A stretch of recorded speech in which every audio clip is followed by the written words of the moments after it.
王桃花拿出2锭银元宝和碎银子，其余的当下就藏去了地窖，免得夜长梦多。又在家待了1天，王桃花打算去王豆香家一趟。路过柳萍儿家，柳萍儿正坐在院门口的一把椅子上。自从上次他和王二狗的奸情败露了，后来他儿子王大宝回来，带着几个朋友去王二狗家大闹了一场，最后王二狗赔了1两银子，这事儿才算了了。有了这次教训，王二狗再也不敢去找柳萍儿。至于村里其他男人见了他都绕路走。哟，这不是桃花吗？这是哪儿去啊？柳婆婆晒太阳呢，没去哪儿，就瞎逛逛。这死丫头竟然叫我婆婆，我呸！真是个没眼力见儿的。可他家死鬼辈分大，他就得这么叫，他也不好发作。听说你这丫头要盖青砖大瓦房，可真是厉害呀！跟咱说说，这银钱都是怎么赚的，也让我沾沾那个财气。这银子呀，是我去山里挖草药赚的。这是啥仙草呀？能卖这么多银钱？长啥样子？仔细跟咱说说。可接下来王桃花就光笑不说话。咋？你还怕我去挖呀？放心，我还没那般眼皮子浅。我这人心善，想着你没爹没娘的也不容易，就寻思着大宝在城里多少认识些人，以后你再挖了好药材，可以让他给你去卖，兴许也能多卖上几分银钱呢。柳婆婆，那就不需要麻烦大宝叔了，毕竟端茶递水也挺忙的，我还有事就先走了。看王桃花不给自己脸面，柳萍儿往地上啐了口。不识抬举的东西。再说王桃花来到王豆香家，豆香，你想不想赚钱呢？当然想。桃花，我跟你说，我娘现在都快愁死了。这过了年，我哥都18了，还没有讨媳妇呢。相看了很多家姑娘，可我家没啥田地，都不愿意把姑娘嫁过来。这年头讲究嫁汉嫁汉，穿衣吃饭，田地是农家人生存的根本。你听我说，前日我去县城，那医馆现在药材紧缺，这时节其他药材也没怎么长出来，可那车前草、蒲公英，咱们村可到处都是。我问过了，都卖1文钱1斤呢。你去挖了来，这几日咱们拿去卖了，也能小赚一笔。我娘说这些东西家家户户都有，没人要。此一时彼一时，咱们这就是赚个先机，过上几日说不得就不要了。你叫上婶子一起挖。做豆腐脑确实是没时间，可王豆香就认为这是王桃花故意把机会让给了自己，心里更是感激了。王豆香和罗桂花开始在村里村外挖起了车前草、蒲公英，看到的人都笑他们娘俩傻，这东西走几步就是，谁要呀？别到时白白浪费了力气。可等他们家真卖银钱后，却后悔的哭天抢地，再挖去卖，医馆药铺已经不收了。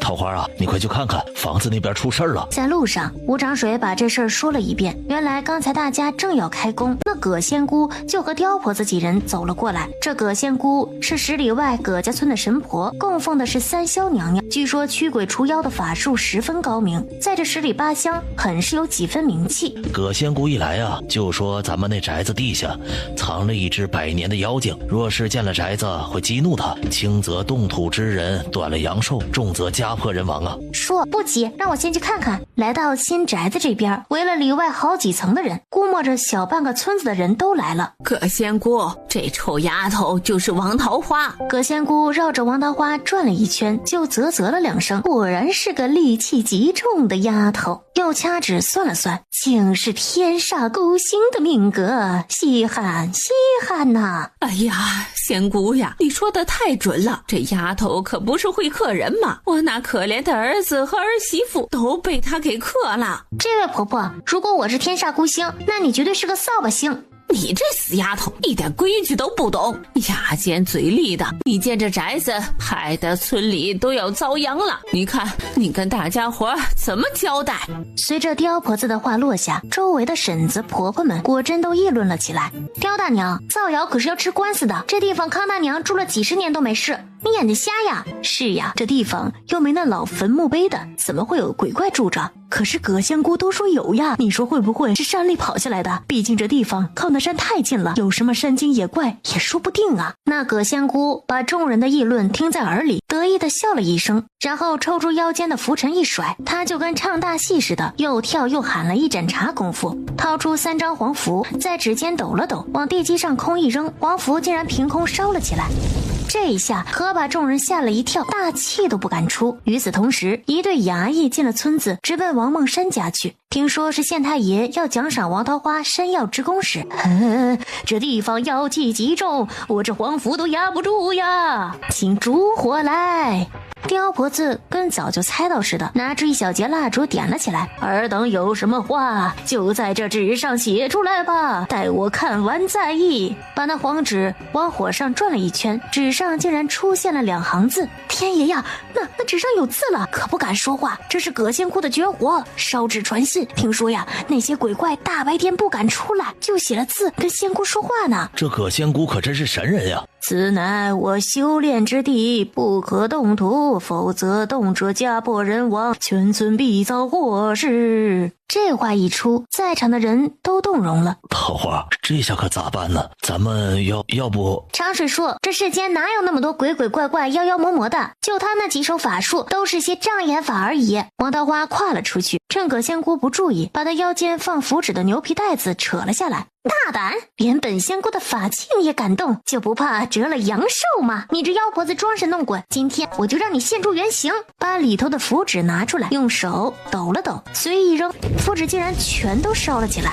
这桃花什么时候会法术了？秀兰婶子，这可不是法术，这就是个把戏。这黄符纸上沾有火石粉，只要在空气中快速抖动，生了热便会燃起火来。那葛仙姑见自己的法术被揭穿了，脸色黑沉了下来。桃花，那烧纸传信也是假的？当然是假的，用白醋在纸上写字，用火烤后就能显现字迹。很多江湖人士都喜欢用这招装神弄鬼，骗人钱财。不信你们去闻闻那张黄纸。葛仙姑哪里敢让人闻呢？因为王桃花说的都是真的。死丫头，你冒犯我葛仙姑，就别怪我不客气了。我现在就把你做的恶事告知地府，让阎王来拘你的魂魄。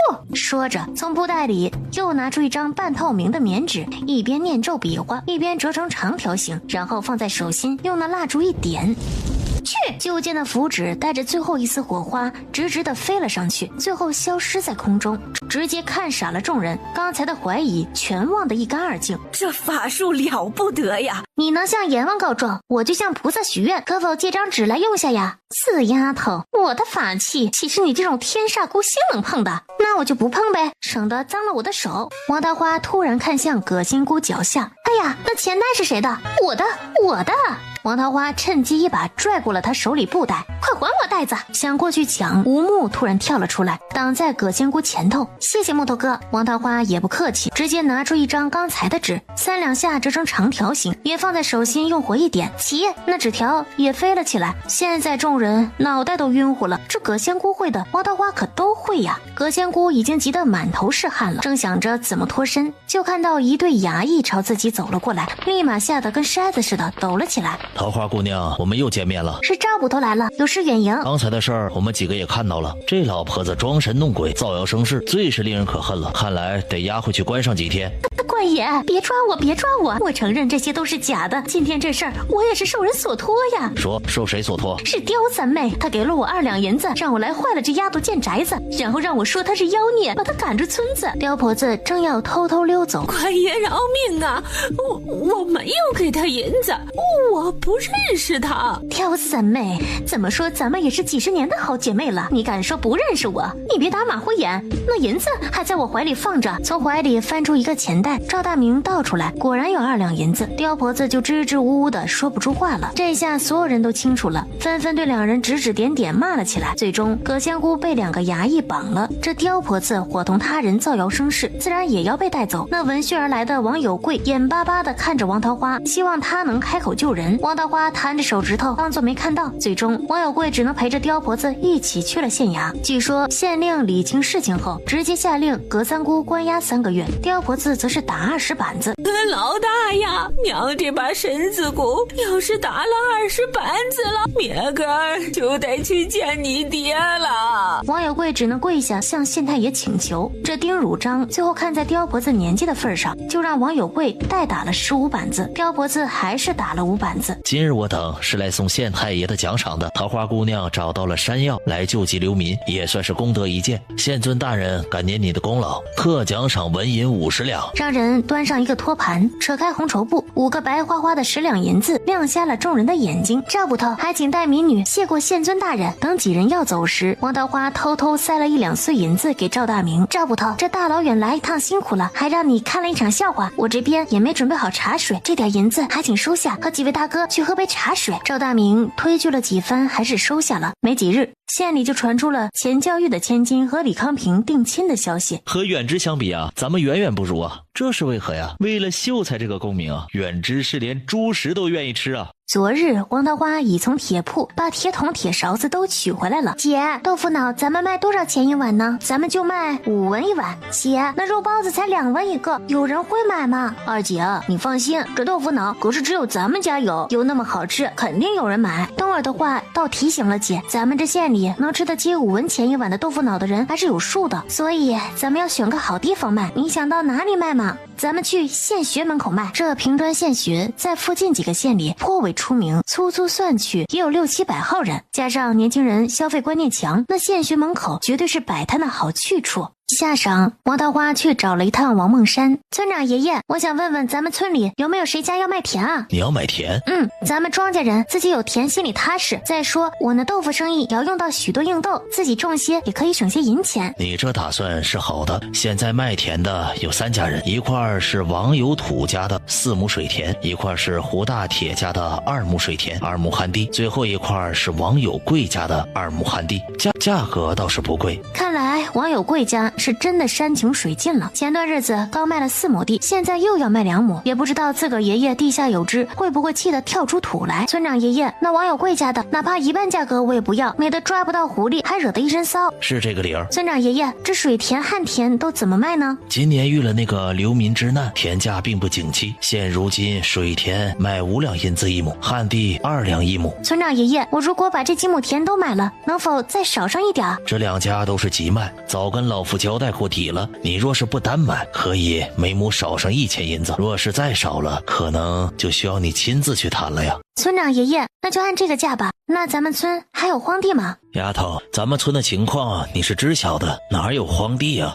沟子村哪怕河边的犄角旮旯也被人种上了粮食，我家后头的荒坡可以买吗？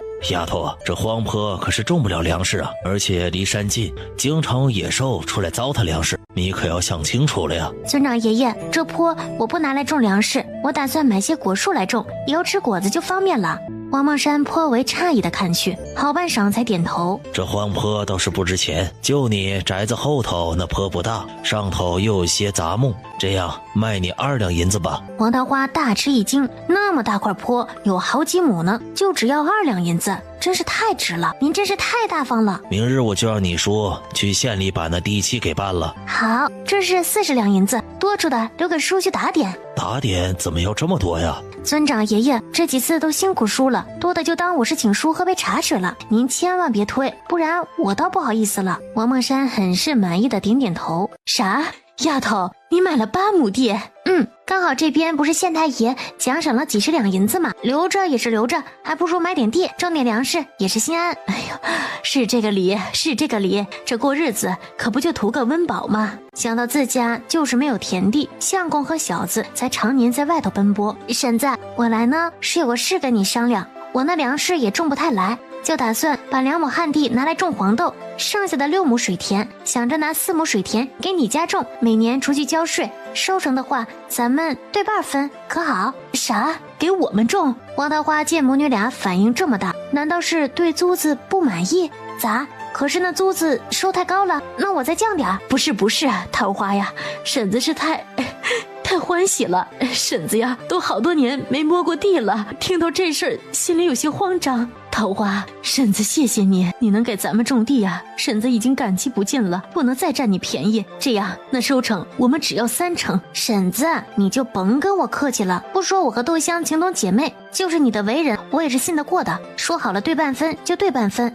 罗桂花还是觉得不合适，这要是传出去，会被人家说自家欺负人家小姑娘的。王桃花也猜到了她的担心。婶子，这眼皮子浅的人，你就是拿1成也有人说的，所以咱们呀，不要去管那些碎嘴的人，自个把日子过好才是正理。娘，我觉得桃花说的很有道理。瞧婶子糊涂的，竟然还没你这小丫头活得明白。好，那婶子就舔着脸应下了。你放心，这地呀，婶子保准帮你种好。过2日我就捎信让你叔回来耕地。那这事儿就这么说定了。还剩2亩地，王桃花决定留给张大娘家。等她刚到门口，里头就传来宋香琴撕心裂肺的哭声：“你这个挨千刀的，为这么个便宜货来打老娘，你不得好死！”接着就是椅子哐当倒地的声音，然后是婴儿细弱的啼哭声。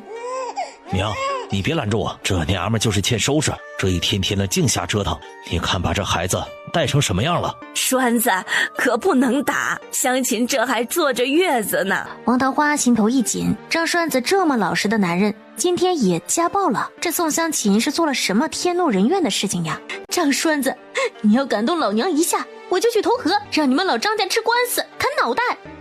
好啊，你真敢打我，你不是疼着死丫头吗？老娘今天开始不喂她奶了，饿不死她。又是一记响亮的耳光，老娘跟你拼了！接着就是各种抓挠撕咬的声音。第3记耳光响起，屋里顿时安静了下来。砰！屋门被从里面用力推开。你们一家人都欺负我，我不活了，我这就去跳河，如了你们家的愿。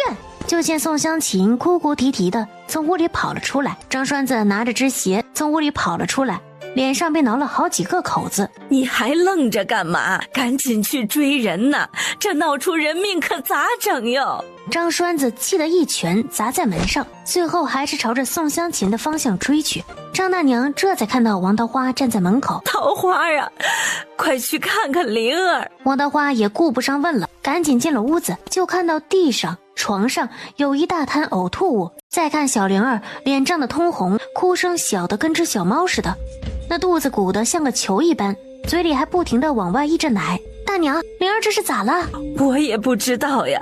不能再拖了，走，咱们现在就去县里看病。王桃花赶着牛车，很快到了济世堂。吴文山摸了摸肚子，又用牙板看了下舌苔，赶紧把小灵儿带进内堂施针。经过1个多时辰的折腾，这小灵儿总算不再啼哭，沉沉的睡去了。吴大夫，这孩子是怎么了？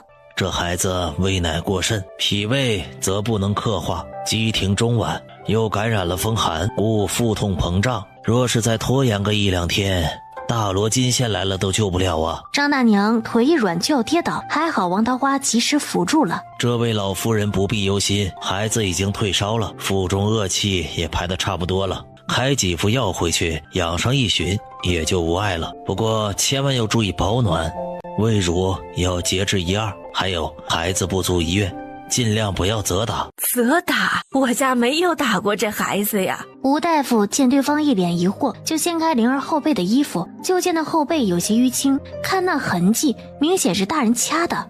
张大娘的眼泪立马扑簌簌的掉了下来。王桃花看着那白白嫩嫩的小丫头被折腾成这样，恨不得抽死她。这虎毒还不食子呢，这宋香琴是疯了吧？王桃花驾着牛，张大娘抱着灵儿直抹眼泪。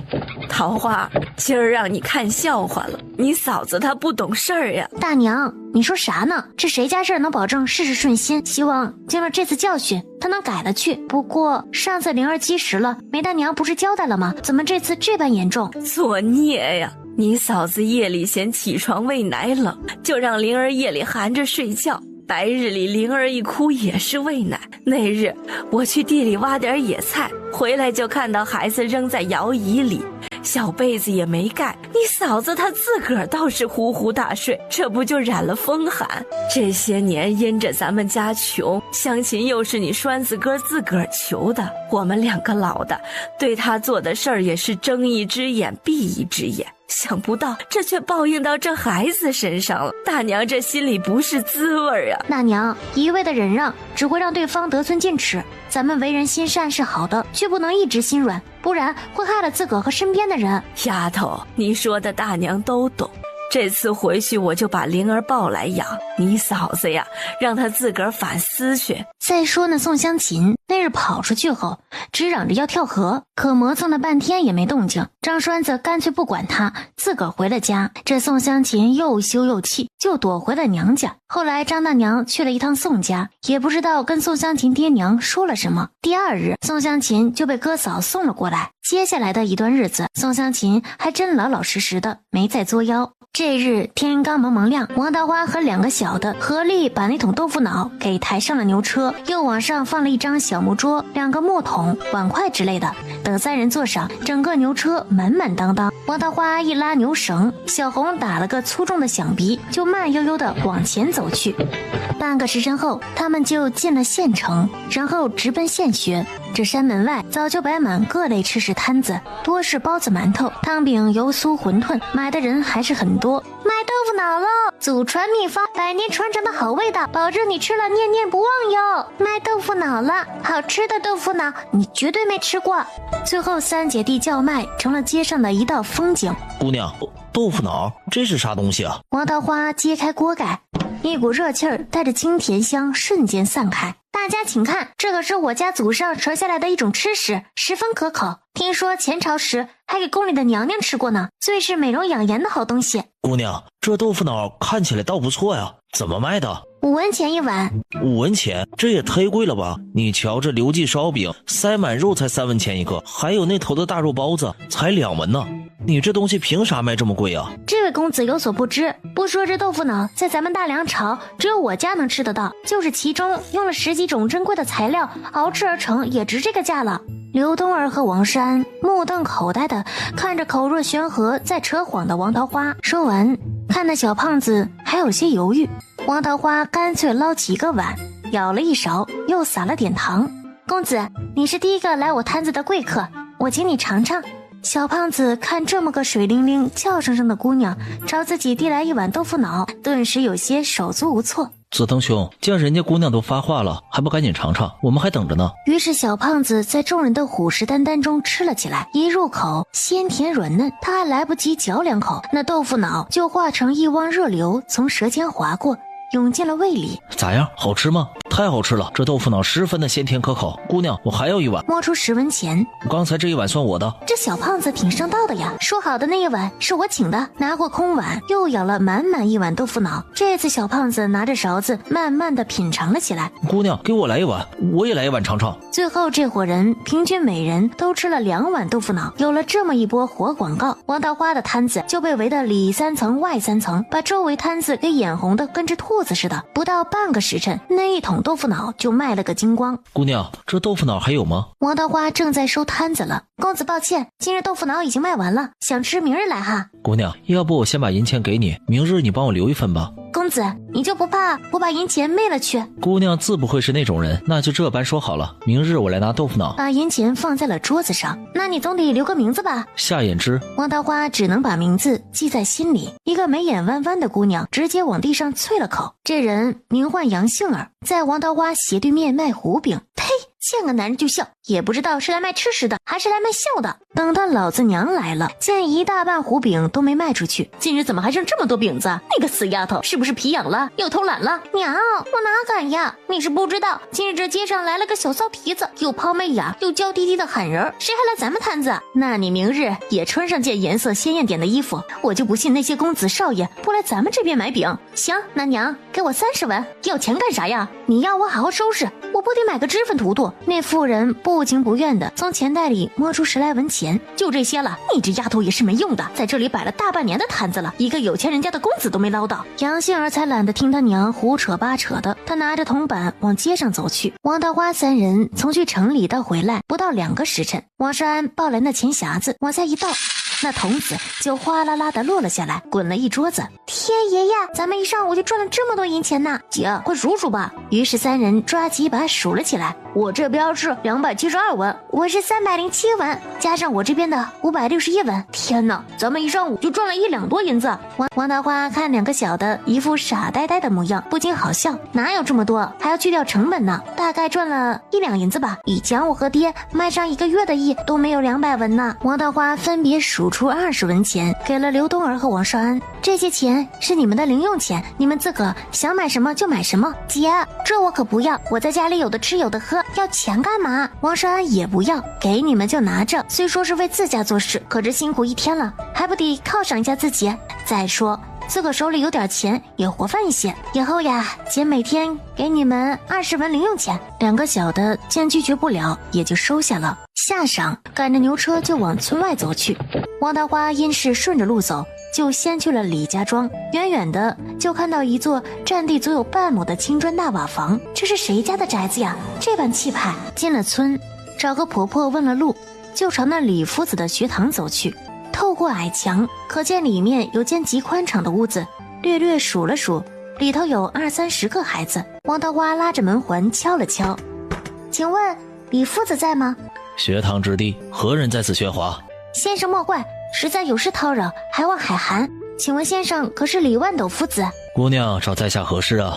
李夫子，我想送家弟来贵学堂读书。李万斗听到是来求学，那下巴微微抬起，眼里颇为自傲。姑娘，我李万斗自开学堂3年来，已经出过5个童生了，所以要进我这学堂，还得让令弟来一趟。本夫子需要亲自考教一番，有道朽木不可雕也。若是孩子无这读书的天赋，早日弃了也是一种福分。这意思就是要择优录取呗。明日便带家弟前来拜见夫子，家弟自幼喜读书，也粗粗认了些字。家中可是有人读书？我外祖也曾考中秀才，不过早已仙逝，家弟所认识的字都赖家母所教。李万斗听了这话，很是满意，收个有根底的学子，那可好教太多了。这万一又考个童生秀才出来，自己脸上也有光。再说这孩子的外祖也是秀才，竟然跑来找自己举业，传出去也是美谈一桩。看来璞玉一块，只待本夫子细细雕琢。姑娘，你家住何方啊？沟子村。听闻你们村中有个名唤王桃花的女子，私德败坏，与他人定亲之后，竟与泼皮无赖行了苟且之事，且在城中水性杨花，卖弄俊俏。你可认识此人呢？我去，这是哪个大嘴巴瞎传的？被姐知道，非抽死他不可。作为一个教人的夫子，竟然这般短视，也学那长舌妇听闻乡间的闲言碎语，这样的人人品肯定不咋地。姑娘，本夫子问你话呢。李夫子，我回答不了你的问题，因为我就是你口中的王桃花。李万斗也没想到本尊在此，顿时有些尴尬。既然你就是王桃花，那本夫子有几句良言要与你说。这女子讲究真敬自爱，你怎么能做出那等下作之事呢？然后呢？你已失德，如今不在家忏悔思过，还敢出来见人？果真是不知礼义廉耻为何物啊！听闻李夫子才高8斗，经史子集无一不通，小女子倒有一事想要请教。古语有言，使者传道授业解惑也，有什么问题赶紧问吧，本夫子还要去授课。古人云，道听而图说，德之器也。请问何解？此句出自《论语·阳货》一篇，意思就是把听到的传闻就到处传播，这是道德所唾弃的。可是明白了？先生解的可真是妙极了，可为何对于小女子之事却是如此道听途说？殊不知人云亦云，识人牙慧，不仅有失先生风范，还缺德。李万斗自从中了秀才后，在这10里8乡那是被人高高抬起，哪里受过这等羞辱？混账！你这个女子仗着自己10几个字，就在这里卖弄口才，讽刺使者，毫无女子3从4德之贤良柔顺，如此家风，令弟必然无二，恕本夫子教不了。我呸！揉你个大头鬼，顺你个死脑袋！你说我无德，你身为教书先生，又有多少贤良？圣人还说呢，犯爱众而亲仁，你就因为听人闲言碎语，就排斥我和我弟弟，哪来爱众，哪来亲人？李万斗被这话堵得哑口无言，他想反驳，可王桃花说的每一句话都有理有据，自己还真没话说。唯女子与小人难养也，你快离开本夫子的学堂，免得脏了我的地。李夫子，我看你也别教书了，这乱曲解孔圣人的话，不是在误人子弟吗？泼妇，你胡言乱语什么？本夫子16就中了秀才，这平川县谁人不知，谁人不晓啊？那4书5经，本夫子倒背如流也不在话下。你一介女子又知道什么？拽什么呀？不就是一个吊车尾的秀才吗？有什么好张狂的？我外祖还是头名秀才呢。李万斗16岁中秀才不假，可是当时取秀才才86人，他刚好第84名。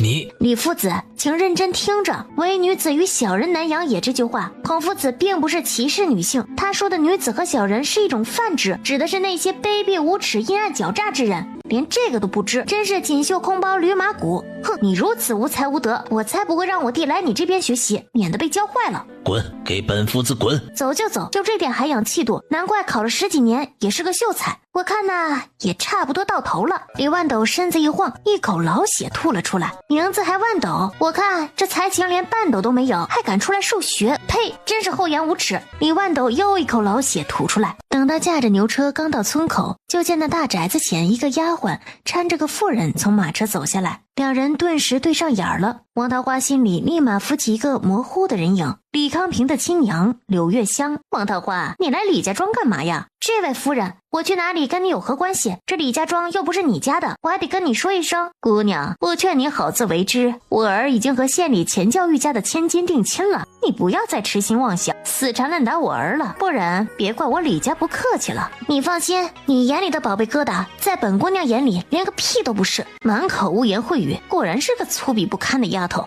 我虽粗鄙，但我心不黑，哪像你家吃人饭净做那畜生事，背信弃义，龌龊不堪。隔你这几步，我恶心的想吐。死丫头，老娘撕烂你这张嘴！柳氏立马张牙舞爪，就想上来挠人。王桃花一拉牛绳子，小牛哞的一声就往前走去，堪堪把柳氏撞到了一边。哎呀！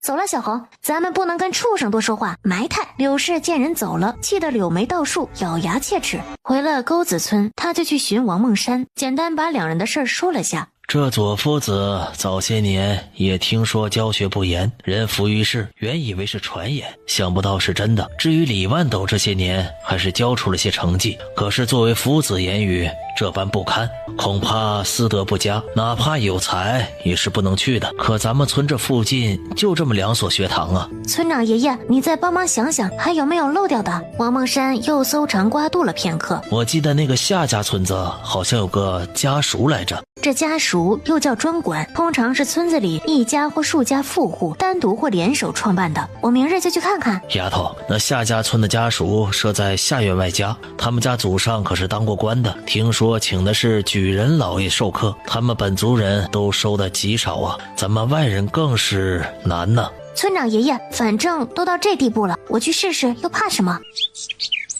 王桃花3人刚赶着牛车到村口，有个老婆子就飞快地跑了过来。桃花，等一下，等一下，丁大娘，你可是有事？桃花呀，你们这是要去县里？哎呦喂，那太巧了，老婆子刚好也要去趟县里，你捎大娘一趟吧。还不待王桃花说话，就攀着牛车上的栏杆往车里挤。丁大娘，咱这牛车太挤了，实在坐不下人了。挤挤没事儿，这不还显得咱们乡亲。那小丫头，你脚往里收拾点，哎，没长脑子呢，把那篮子抱在怀里，不就多了点位置？最后还真被他挤上来了。王桃花明显听到车子咯吱一声。丁大娘，这坐起来太憋屈了，县里也不算太远，要不还是你自个儿。哎呦，桃花，我常跟大家伙说，这村里呀，就说你这丫头最是好心了，肯定不能赶我个老婆子下车吧？得，他还先发制人了。丫头，你就可怜可怜我这把老骨头吧。这牛车才走了2刻钟，丁婆子就按耐不住了。桃花呀，听说你去县里卖吃食了，可是这桶里的东西，你这丫头是个厉害的，又是建青砖大瓦房，又是买牛买车，现在又做着吃食生意，以后那媒婆呀，保准踏破你家门槛哟。大娘说笑了，赚点辛苦钱，够养活我们姐弟3人就好了。大娘是越瞅你越是欢喜哟。那个，我娘家有个侄子，生得高高壮壮，力气也大，家里还有10来亩好地呢。丫头，要不哪天丁大娘叫来跟你见见面？丁大娘，你说的是那个总爱流鼻涕的大哥哥吗？我见过他，去年他来你家做客，还跟我们玩，他不害臊，跟16比谁尿尿远，输了还要打我们。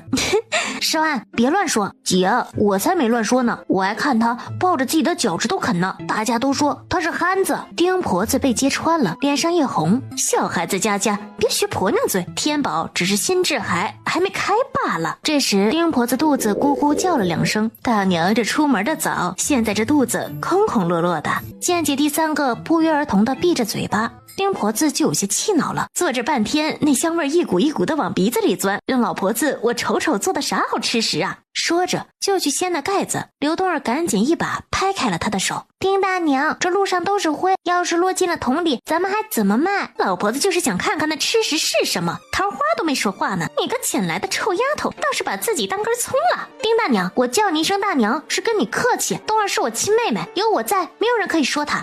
咱们牛车载不了你这尊大佛，下去，眼里还有没有我这个长辈哟？果然是有娘生没娘教的小畜生，你算哪门子狗屁长辈？下去！王桃花直接拉停了牛车，就跳下去拉扯丁婆子，可那婆子抓着栏杆不松手，我就不下去，看你能把我怎么样？有本事你就把老婆子的手给砍了呀！王桃花也不客气，抢过她怀里的包袱。这下丁婆子急了，赶紧爬下车，死丫头，快把包袱还给我！里头可是有10几双新做的鞋垫子，今日打算拿去县里卖的。王桃花扯开包袱，拿出一对鞋垫子。丁大娘，这牛车你坐了也快一半的路了，看在同村的份子上，我吃亏点，这鞋垫子就当是路费了。说着，把剩下的扔给丁婆子，头也不回的跳上牛车往前赶去。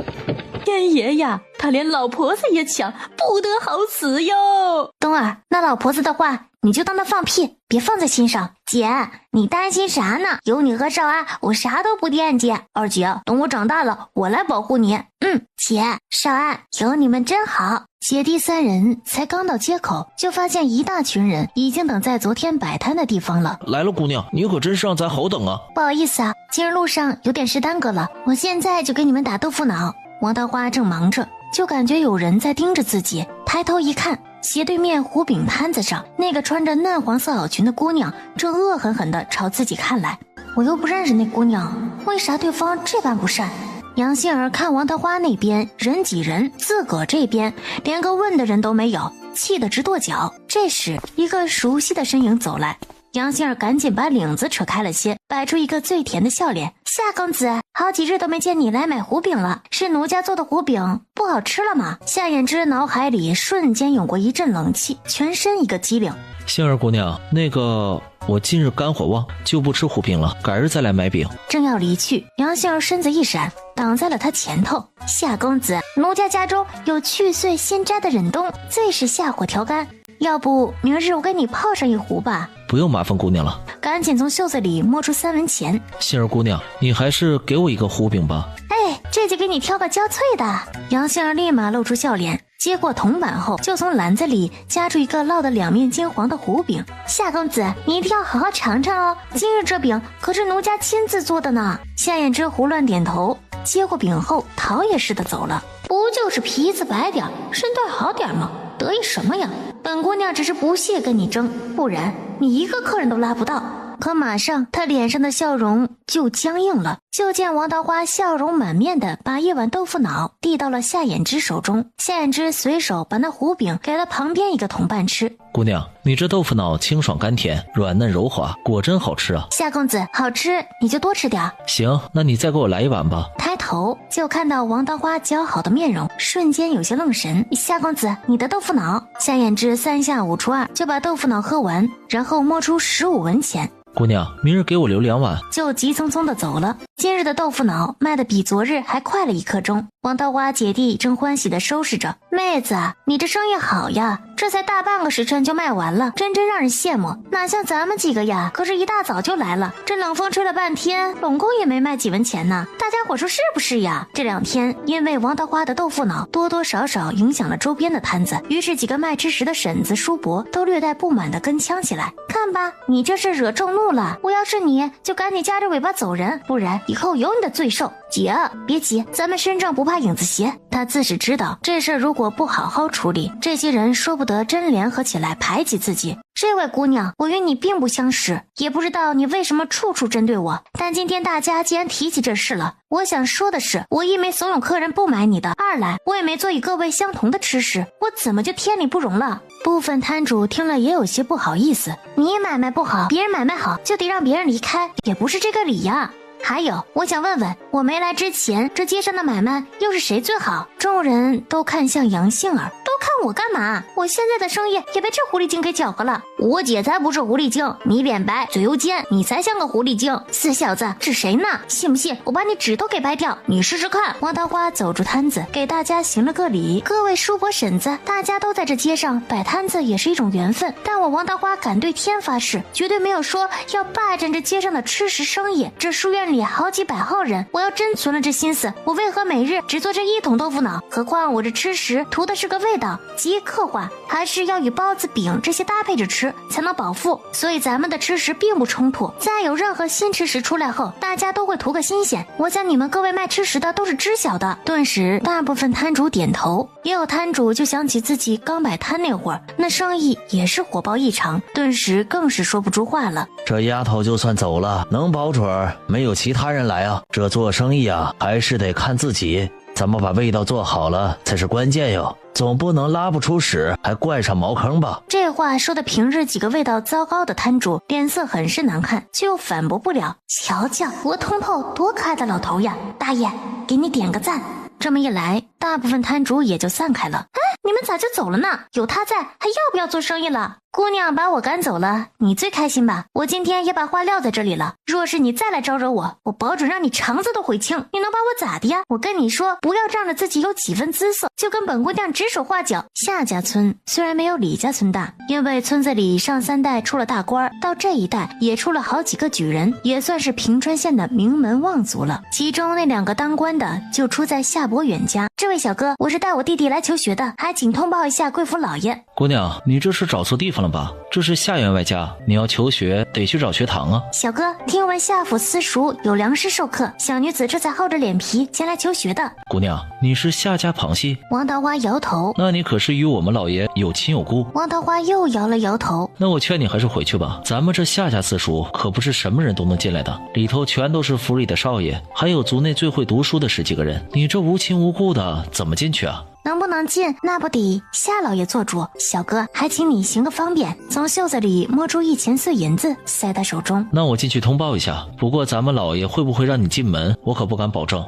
有了小哥了。再说夏伯远这人平生最是痴迷于诗词歌赋，今日春光正好，于是和乔夫子在花园里吟诗作对。点点淡色映新妆，怎么样？融合静意，但是词呢太过陈旧了，你也别老说我，你来一句绿枝拂春衣，小燕池子飞。哎呀，妙啊妙啊，缘故的诗才果然是高于我呀。可乔夫子却自个摇了摇头，这句子有些轻浮了。老爷，有人找，说是来求学的。被打断思路的夏伯远立马眉头一皱。小七，老爷不是说了吗？做事的时候别来烦我。去。哦，是，小的这就走。小的祝老爷才如那个水涌，想到一首好诗。等夏七走到回廊，才舒了口气。王桃花见门开了，小哥，夏员外如何说？姑娘，咱老爷现在有事，没空见你呢。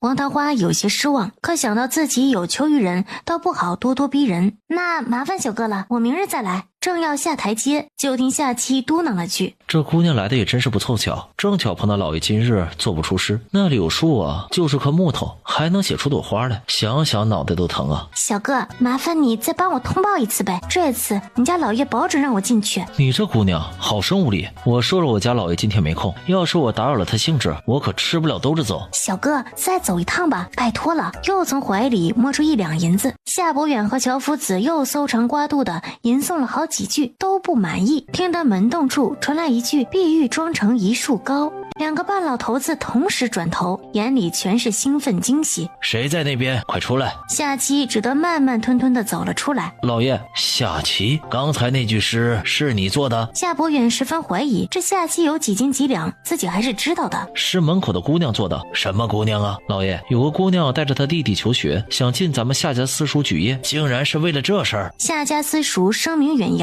常年有人来求学，夏伯远对这事儿并不稀奇。他还说有话快说，吞吞吐吐成何体统啊？他说若想知道下句，请让他进府一叙。夏伯远2人相视一眼，这姑娘有点意思呀。很快王桃花2人就被请进了府里。两位先生好。丫头啊，你叫我俩先生，可是知道谁是乔夫子，谁是夏员外啊？王桃花还没说话，姐，我知道。你知道？来说来听听，老夫我看你猜得准否？王桃花也有些疑惑，这小家伙什么时候见过夏伯远了？那手背上有墨点的是夏员外。夏伯远下意识的就看向自己的手，嘿，没有墨点子呀，敬德，你着相了。夏伯远这才反应过来，好一个聪明伶俐的小子。谢员外夸奖。夏伯远点头，倒是个懂礼的，心下满意了几分。丫头，刚才那句诗可是你做的？随口一说，先生见笑了。老夫苦想大半天，还没这个丫头随口一句，这人比人呐，真是气死人呐！丫头，那你下一句是？碧玉妆成一树高，万条垂下绿丝绦。夏伯远念了好几遍，又看看那柳树，不由得抚掌笑道：好句呀，好句呀，浑然天成，不见雕饰，老夫当服一大白呀！丫头，老夫观你两人就有几分书卷气，你又能赢得如此佳句，可是出自书香门家呀。小女外祖父曾是秀才，小女母亲也酷爱读书，所以从小就教授我和家弟读书习字。原来如此。古人云，书有药也，善读之可以医于，诚然也呀。你家外祖父是何人呢？外祖白会放山，字本初，已于几年前仙逝了。哎呀，老夫记起来了，想不到你外祖竟与老夫是同窗啊！那是你外祖年纪轻轻就老成持重，最喜欢读书之人，当年还是头名秀才呀。有这么一重关系，进你家读书不得开个后门？夏伯远自是看到了王桃花的暗示。丫头，你这次来找老夫是想让这小子进我夏家私塾？正是，还请夏员外给家弟一个学习的机会。我夏家私塾向来非夏家子弟和亲眷子弟不收，你可知道啊？知道，但也有例外不是？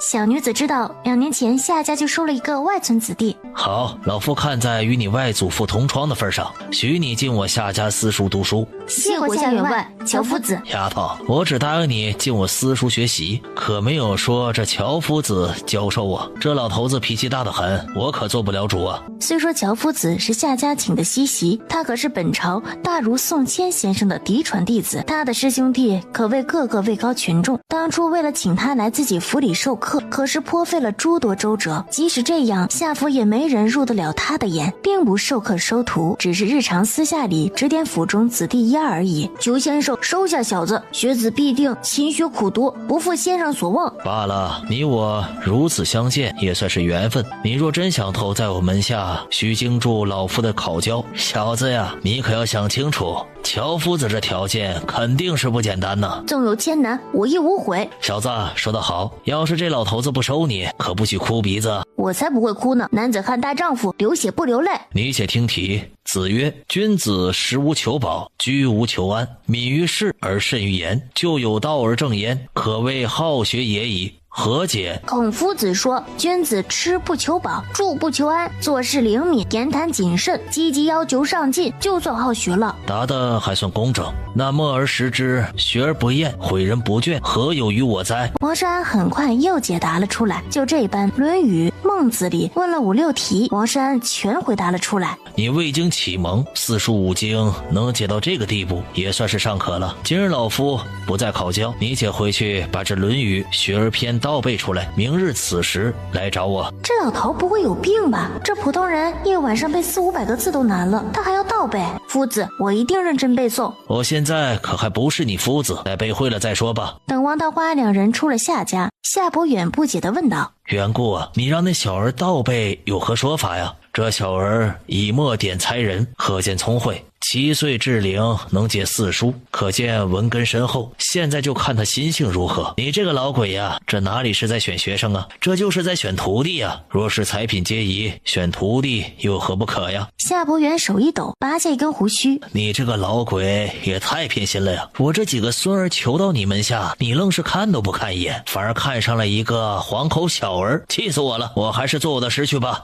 带着满腹心事，王桃花2人回到了家。王山跟打了鸡血一样，找到那篇文章，开始一遍又一遍的倒着读。王桃花见他读得那么认真，也就随他了，自个忙去。吃完饭，王山又捧起了书，摇头晃脑的又读又背。夜里倒是趁王桃花2人睡着了，偷偷爬起来，跑到灶房点了油灯读了起来。第2天，王山顶着一双熊猫眼，兴奋地跑到2人面前：大姐、二姐，那篇文章我能倒背了。王桃花摸摸他的被窝，又看他那副样子，你这家伙感情一晚上都没睡呀？我睡了1个时辰的，这次就算了，下次再这样我就加法伺候。张大娘最近感觉身子很不爽利，稍微站上一会儿就头昏眼花。香琴，我和爹去地里看看，你记得把锅里熬的粥给娘送去。哎，你去吧，我在家会照顾好娘和灵儿的。张栓子听了这话，心里很是熨帖，扛着锄头走了。宋香琴脸上的笑意立马不见了，把灵儿随便往摇篮里一扔。小丫头片子，你要敢给老娘哭，老娘非掐死你不可，可记住了。小灵儿倒也没闹腾，兀自吐着口水泡泡玩着。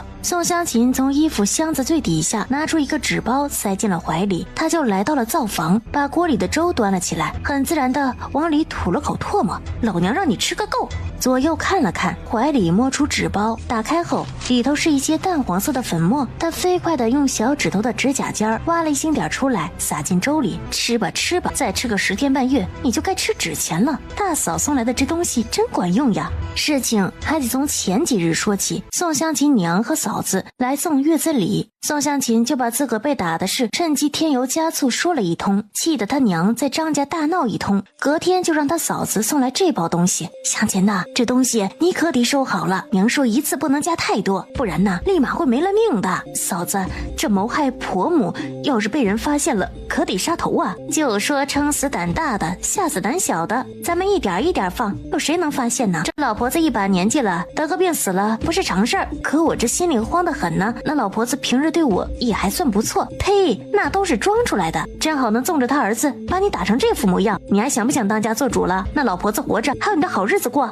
这么一激，他就想到那日张栓子的无情，张婆子的埋怨，当即就把那包药粉握在了手心。娘，吃粥了。等王桃花和刘冬儿赶着牛车到了地方，就看到杨杏儿依旧打扮的花枝招展，正跟一个5大3粗的汉子攀谈着什么。两人凑得很近，杨杏儿那鼓鼓的胸脯都快凑到那汉子脸上了。锤哥，就那2个娘们欺负我，你一定给我做主，不然以后我可不理你了。我的心肝小宝贝儿，锤哥保证帮你把那个娘们赶出这条街，让锤哥香一个。这街上到处都是人呢，人家还是清白姑娘家，没得让人说嘴。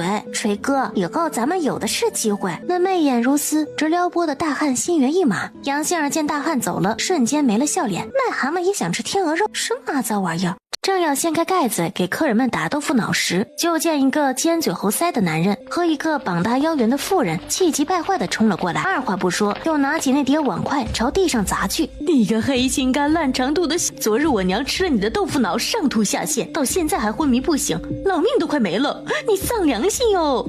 死丫头，年纪不大，一肚子坏水。王桃花瞥向杨杏儿，对方正抱着手幸灾乐祸地笑着呢。那男人见王桃花面不改色，就想上前掀翻那半桶豆腐脑。王桃花直接拎起铁勺子往手上重重敲去，放开你的爪子，我给你脸了！死丫头，你的东西吃坏了人，还敢打人，简直是无法无天了！今天我非抓你去见官不可！快来人呐！出人命了！这黑心摊子吃坏人了呀！他这一喊，附近的人全涌了过来。咱们就当着大家伙的面，当面锣对面鼓的说个清楚，不然这苍蝇老鼠狗子的每天都来打打秋风，占占便宜，我这买卖可没法做了。说就说，老娘怕你不成？我看你这丫头怎么把黑的说成白的。如果我没记错，你们俩没来买过豆腐脑吧？我也没见过，是我娘昨个自己早上来买的，想不到吃了没多久就出了这事儿。我的娘呀，你可受老大罪了！你本来身体硬朗的能走2里地，现在饿屎都使不出力呀！我可怜的娘哟！众人听了这话笑出了声，这妇人真是粗鄙。这位大娘，你胡说，这豆腐脑是我家祖传秘方，吃了上百年了，材料干净的很，我家每天卖200来碗都没事，怎么就偏生你家有事？小丫头片子，你喊谁大娘呢？一点眼力劲儿也没有，还敢出来做买卖？呸！白长一双招子！反正我娘就是吃了你家豆腐脑出事的，我娘还躺在床上，要不你们自个去看看。大娘，你这么说来，我倒真有点印象，有个老婆婆，脸蛋圆乎乎的，拄着个拐杖是不？啊，对对对，那人就是我娘呀！大家瞧瞧，她都承认我娘来买豆腐脑了。你耳朵有问题吧？我只是说过看到这么个大娘，可没说她在咱们家买过豆腐脑。一句句大娘，把李大妞气得七窍生烟。那么多人买豆腐脑，说不定你忘了呢。你硬说是在我们摊子吃坏了肚子，请问婆婆是在哪个医馆看的？我倒要去问问看。我们家穷，可看不起医馆，就路边的游方郎中看的。穷，看不起大夫。请问我家豆腐脑多少钱一份？2文。见大家诧异的看了，郑老五忙说道：记错了，是3文钱。不好意思，我家豆腐脑5文一份，你们连价钱都不知道，还敢说来我家买了豆腐脑？我家银钱都是我娘把着的，她多少钱买的，我俩咋知道？郑老五很是满意自家婆娘的机灵。就是，又不是我买的，我怎么会知道多少钱？你们确定亲眼看到你们娘吃了豆腐脑？那可不是。哎呦喂，我要知道这豆腐脑能吃坏人，昨日我就该把它给倒了。那豆腐脑是什么颜色？这郑老五立马看向李大妞，李大妞哪里知道，今儿早上才刚接到的活呢。杨杏儿看了看周围，偷偷指了一个白色衣裳的人。白色的，我说我娘买了就买了，还能骗你不成？大花早就把2人的小动作看在眼里。那是什么样子？杨杏儿虽见过豆腐脑，可这个怎么描述啊？只能摆摆手，反正就是白色的一块，有巴掌这么大。你确定？你这死丫头，问这么多干嘛呀？咋还想推卸责任呢？这么多人看着呢，你狡辩不了。你诬赖我的吃食吃坏人，我不得问清楚？就算官府问罪，也得讲究人证物证俱在。现在他已经敢断定这夫妇俩是来碰瓷儿的。我再来问你，这位大娘，你家住在哪里？婆婆多大年纪？我家住在南城补了巷子，婆婆今年60有6。你问这些干嘛？还想找人报复咱们呀？王桃花也不说话，揭开锅盖，用勺子往2个碗里各打了1勺子豆腐脑。你说昨日是婆婆自个来打了2碗豆腐脑回去，这现学离南城最近也得走上2刻钟吧？咱们就来走上一走。朝人群问道：哪个小哥能出来帮个忙？姑娘，我最喜欢帮忙了。夏衍之把迈出去的脚收了回来，心里颇有些遗憾。我姓杜，叫肚子疼。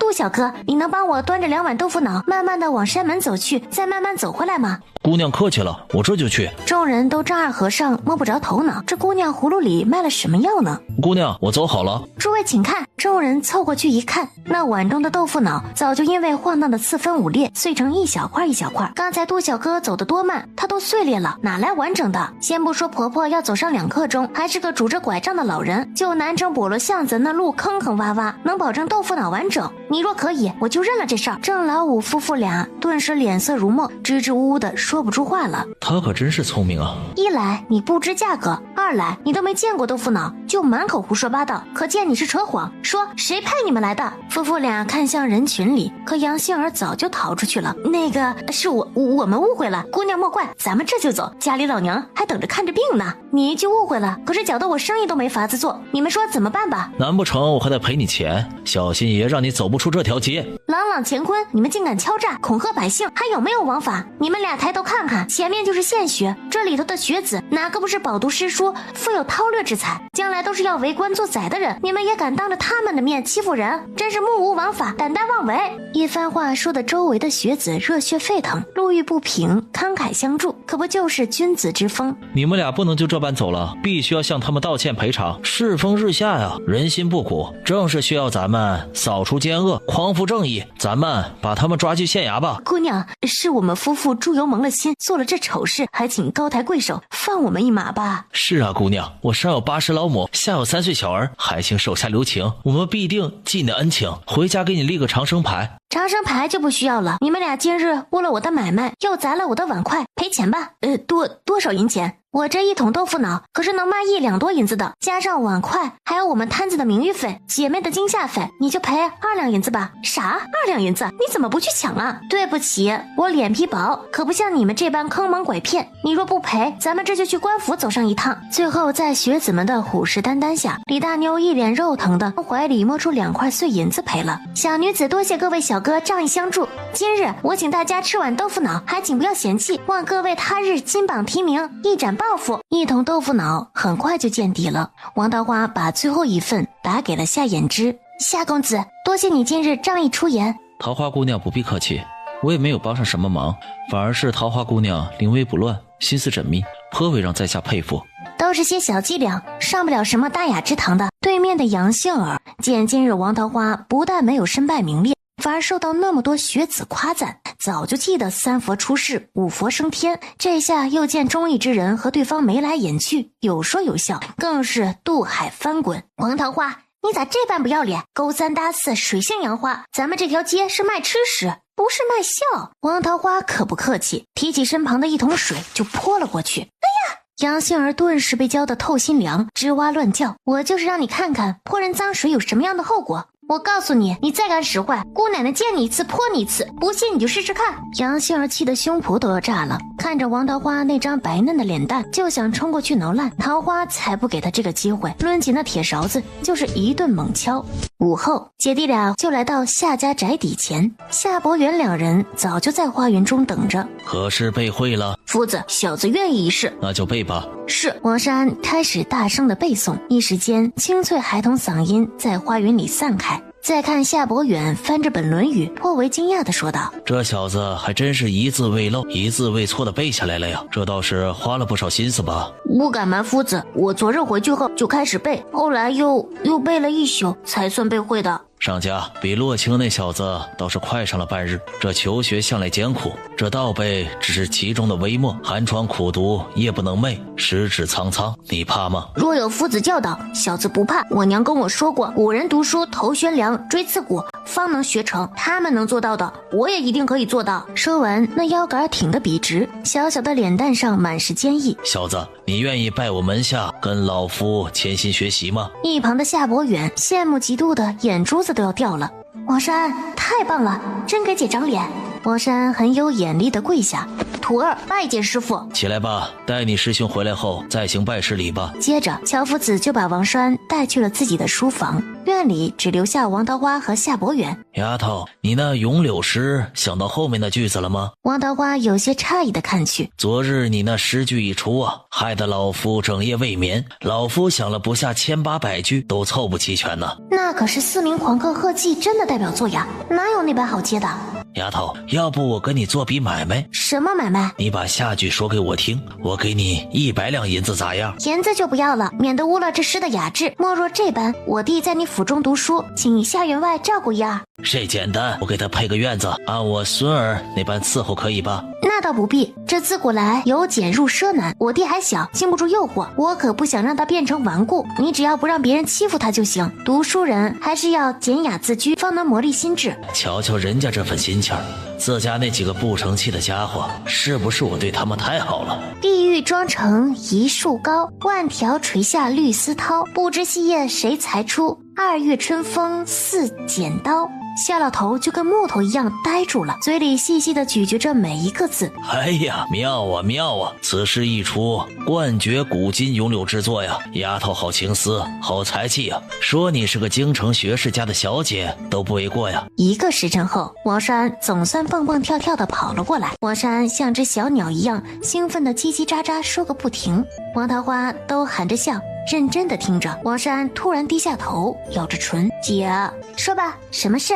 师父说明日开始让我住进夏府，早晨和大家一起去私塾读书习字，下晌跟着他读书。王桃花心里一颤，这几个月的相处下来，他早把王山当成自己的亲弟弟了，这冷不丁要分开住，倒真有些不舍了。姐，我有些舍不得你们，我不在家，你们要是被人欺负怎么办？少安，你放心去吧，姐的本事你还不知道啊，来一个打一个，来一双打一双。姐，我要好好读书，早点考中功名，就没人敢欺负你了。少安，每个人存在这个世界都有自己的意义，读书只是其中的一条路，你还小，别给自己那么大的包袱，明白不？姐，我记住了。不过你放心，师父说1月有5日休沐，我就可以回来了。就这般，姐弟俩一边聊着，一边往家里走去。再说王有贵家现在是一团糟糕，王大坤兄妹3人在家那真是大气都不敢喘，生怕触了霉头。香香啊，把桌子收拾出来，去地里叫你爹他们回来吃饭。王香香瘪着嘴，放下手里的扫帚，我现在就去叫。